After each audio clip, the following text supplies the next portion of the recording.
창세기 13장 1절에서 18절 말씀입니다. 아브람이 애굽에서 그와 그의 아내와 모든 소유와 롯과 함께 네겝으로 올라가니 아브람에게 가축과 은과 금이 풍부하였더라.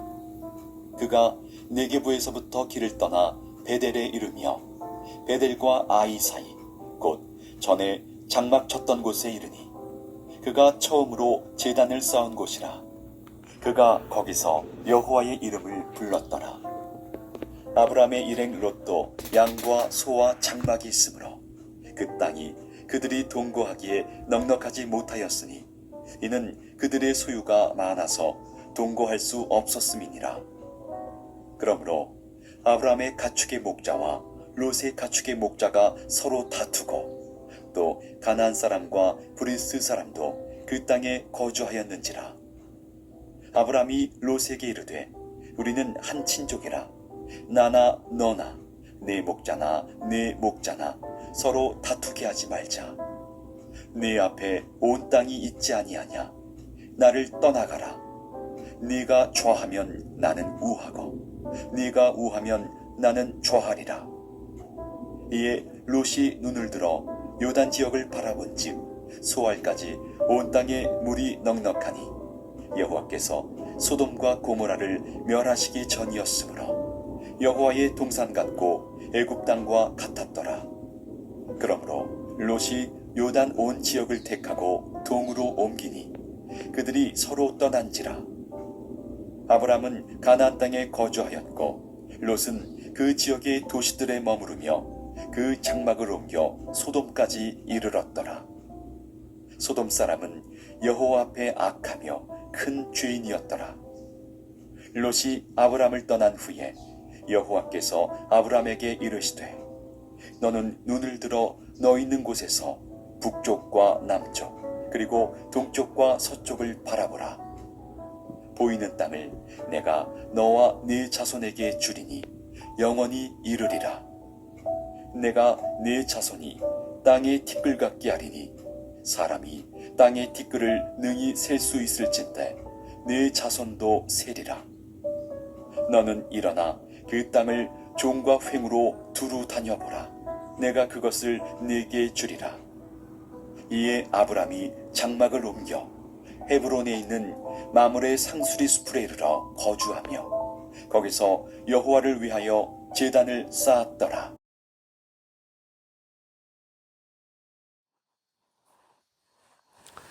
우리가 어제 12장에서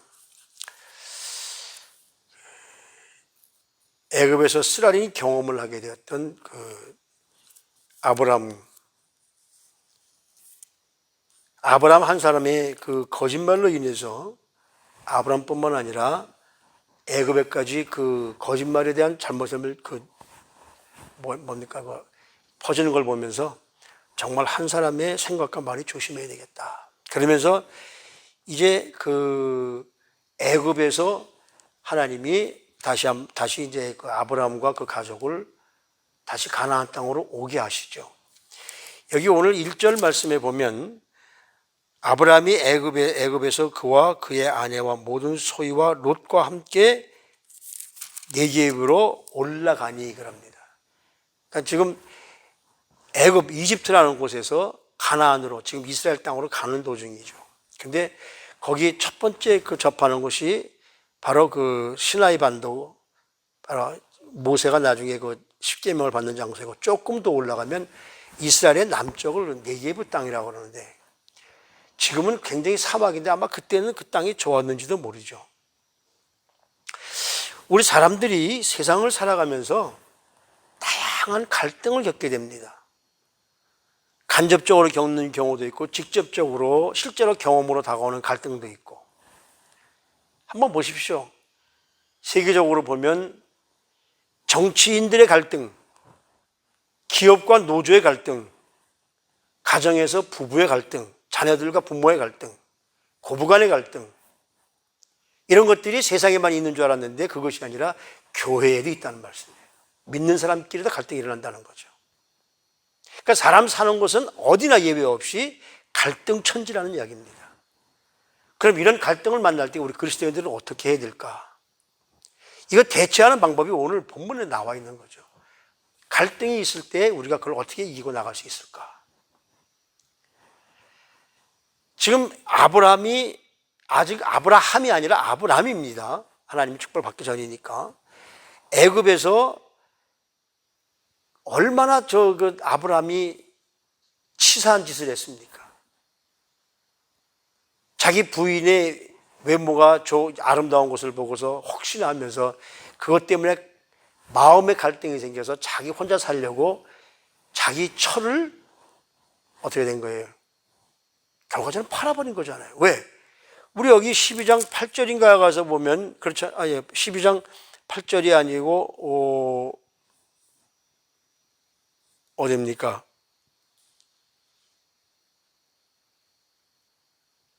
이게 가끔 보면 좀 빨리 좀 나와야 되는데 안 나와. 그죠? 자, 우리 12장 16절 거기 보면은 그 사라 때문에 바로가 아브라함에게 많은 그 재물을 주잖아요. 소와 노비와 뭐 양과 이런 것들을. 그래서 재산이 많아졌습니다. 근데 아브라함만 재산이 많아진 것이 아니라 여기 오늘 본문에 보면 처음으로 롯이 나오는데 이 롯에게도 재산이 많아졌던 것이죠. 아무튼 그들과 모두 함께 지금 다시 하나님이 약속한 땅으로 올라오는 중입니다. 그래서 네게브를 통해서 드디어 그들이 어디까지 왔느냐 하면 처음에 아브라함이 가나안 땅에 도착해서 하나님께 예배를 드렸던 베들이라는 장소까지 오게 되죠. 거기서 여기 오늘 그 본문 4절과 5절 말씀을 보면 거기서 처음으로 제단을 쌓았던 곳에서 여호와의 이름을 불렀다. 그 말씀은 하나님께 예배를 드렸다는 말씀이죠. 하나님께 예배를 드리면서 아브라함이 모든 자기의 잘못된 것들이 회복되어집니다. 그러니까 예배가 우리 삶에 얼마나 중요할까? 여기서도 아브라함이 거기서 애굽으로 내려갔던 모든 가족들이 올라오면서 12장 1절에서 하나님이 아브라함에게 뭐라고 그랬느냐면 내 친족 고향 다 떠나서 너만 가라고 그랬는데 어땠습니까? 아브라함이 사레 롯과 함께 사라와 함께 조카 롯을 데리고 오잖아요. 하나님의 말씀에 100% 순종하지 않는 것이 모든 갈등의 시작이 되는 거죠. 그래서 아브라함이 하나님이 약속했던 땅에 왔는데 가뭄이 일어나니까 애굽으로 피신해서 거기서 실패를 갖고 돌아오게 되죠. 우리 사람들이 가장 중요한 것은 뭐냐면 실패했을 때 내가 어떻게 삶을 사느냐, 그 실패를 딛고 일어서서 성공으로 가느냐, 실패와 함께 그냥 나락으로 떨어져 버리고 마느냐. 아브라함은 지금 실패를 딛고 자기 하나님께서 처음 약속했던 땅에 돌아와서 거기서 제일 먼저 하나님께 예배를 드리면서 자기 삶을 회복하게 돼야만 거기 회개됐겠죠. 실패했을 때의 그 실패를 통해서 하나님이 나에게 주신 것을 깨닫는 사람들은 성공을 이루게 됩니다. 근데 그것을 깨닫지 못하는 사람들은 성공할 수가 없게 되죠. 그래서 지금 아브라함이 조카 롯과 함께 하나님 약속한 땅으로 돌아왔는데 여기 오늘 본문에 보니까 아브라함만 부자가 아니라 조카 롯도 재산이 많아진 거예요. 그래서 거기서 갈등이 생깁니다. 우리가 없을 때, 부족할 때, 가난할 때는 서로서로 돕고 서로서로 위로를 해주게 되는데 서로서로 돈이 많아지고 조금 부하게 되면은 너만 있어 나도 있지. 이 갈등이 생기게 되죠. 넉넉하게 되면 상대방이 껄끄러운 존재로 변하게 됩니다. 소유가 많은 것이 그래서 어떻게 보면 하나님의 크신 축복인데 그 소유를 잘 얼마큼 관리하느냐에 따라서 우리가 축복을 받을 수도 있고 갈등을 받을 수도 있다는 이야기죠. 그래서 저는 여기서 뭘 깨닫느냐 하면 하나님이 롯과 함께 갈라질 것을 하나님이 예비하신 것이죠. 그러니까 결과적으로는 하나님의 100% 순종하지 못하는 아브라함이 사실 인간적으로 보면 불쌍하잖아요. 게라의 아들이 아브라함과 나홀과 하란인데 그 하란이라는 이 아들이 일찍 죽었기 때문에 그 아들 롯이 불쌍해서 아브라함이 데리고 온 거예요. 그렇다면 여기까지 오는 동안에 아브라함이 얼마나 롯을 많이 챙겨줬을까요? 근데 롯이 부하게 되니까 롯과 아브라함 사이에 갈등이 생기게 되죠. 근데 여기 7절 말씀에 보면 아브라함과 롯만 있는 것이 아니라 거기에 누가 있습니까? 그 지역 사람들, 원주민들이 있었다는 거예요. 가나안 사람과 브리스 사람들 그 땅에 거주했다. 우리 그리스도인들이 그리스도인들끼리만 사는 것이 아니라 우리 그리스도인들은 다 사람이기 때문에, 사회적 동물이기 때문에 누구와 함께 다 모여 살아야 돼요. 그리스도인들이 사람들이 뭘 보여줘야 되느냐 하면 그리스도인들끼리 화목한 걸 보여줘야 되는데 갈등을 보여주게 되니까 어떻습니까? 사람들에게 세상에 손가락질을 받게 되는 것이죠. 뿐만 아니라 아마 아브라함도 그렇고 롯도 그렇고 거기 가나안 사람도 그렇고 브리스 사람들도 그렇고 서로 좋은 곳을 차지하려고 아마 눈에 혈안이 되었을 거예요. 그러다 보니까 갈등이 생기는 거예요. 아브라함의 종들과 롯의 종들이 서로 좋은 곳을 차지하려고 싸울 정도니까. 이 갈등을 어떻게 해소해야 되느냐? 이 갈등을 해소는 누가 해야 되느냐 하면 약한 사람이 하는 것이 아니라 있는 사람, 권력을 가진 사람이 갈등을 해소해야 됩니다. 근데 지금 세계가 다 정세가 그렇잖아요. 미국도 그렇고 한국도 그렇고 그 권력 가진 사람들이 오히려 갈등을 조장하고 있잖아요. 갈등을 해결하기 위해서 하나님의 사람인 아브라함이 나섭니다.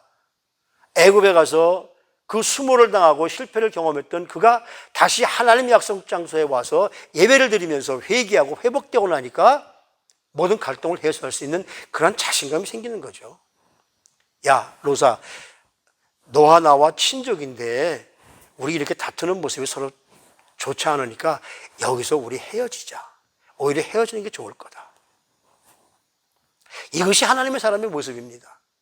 갈등할 때에 내가 너보다 내가 너보다 똑똑해. 그러니까 난 너를 이겨야 되라고 한다면 절대로 갈등 해소가 안 됩니다. 한 사람이 양보할 때, 한 사람이 지어줄 때, 한 사람이 상대방을 위해서 양보할 때 문제가 해결되는 거죠. 예배를 통해서 회복된 아브라함은 바로 예배를 통해서 회복된 은혜를 받은 사람들은 그 은혜를 나눠줄 줄 알아야 돼요. 잘못된 관계를 올바로 하는 것, 그것이 바로 하나님의 사람인 것이죠. 하나님의 구속사에 가장 필요한 사람은 누구냐면 상대방에게 먼저 양보하는 사람. 여기 오늘도 아브라함이 보면 뭐라고 그래요? 지금 아브라함이 롯에게 뭐라고 얘기하느냐면 내가 좌하면 내가 우하겠고 내가 우하면 내가 좌할 것이다. 말하면 선택권을 먼저 권력을 가진 사람이 힘 있는 사람이 힘없는 사람에게 주는 겁니다. 삼촌과 조카 아니에요. 네가 먼저 택해. 네가 먼저 아무리 좋은 것이라 택해. 그럼 나머지는 내가 가질 테니. 우리 인간적으로 보면 가장 손해보는 것이고 가장 바보 같은 짓이죠. 다른 사람들은 다 좋은 걸 다 택하라고 그러고 내가 마지막을 택하니까. 근데 여기 오늘 본문 마지막에 보면 오히려 그것이 아브라함의 축복입니다. 하나님을 신뢰하는 사람들은 관대한 모습을 가지고 남들에게 양보할 줄 아는 사람.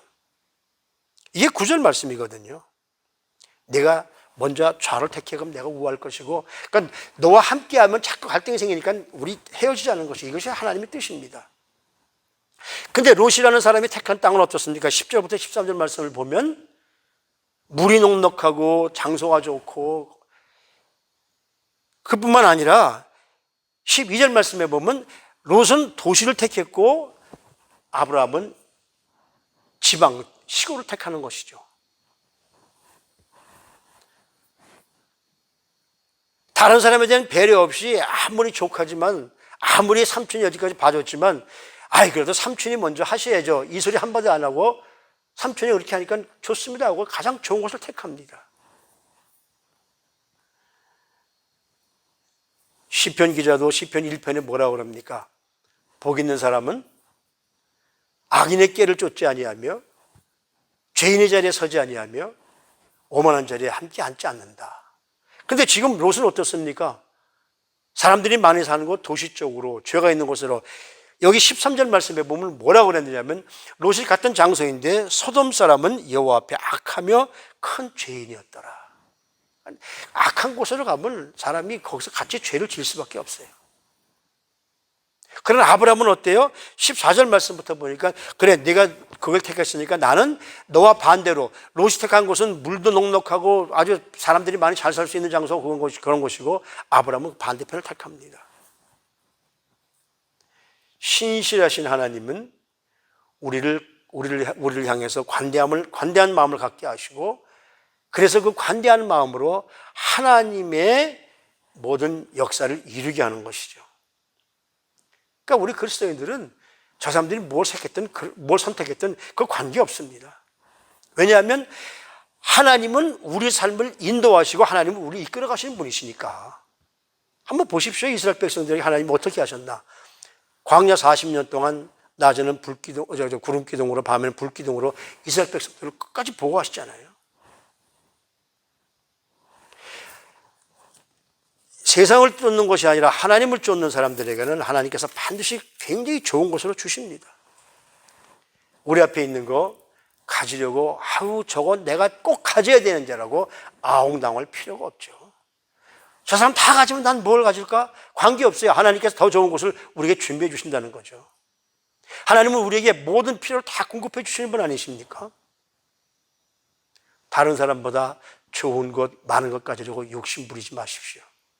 그런 것들 때문에 갈등이 생깁니다.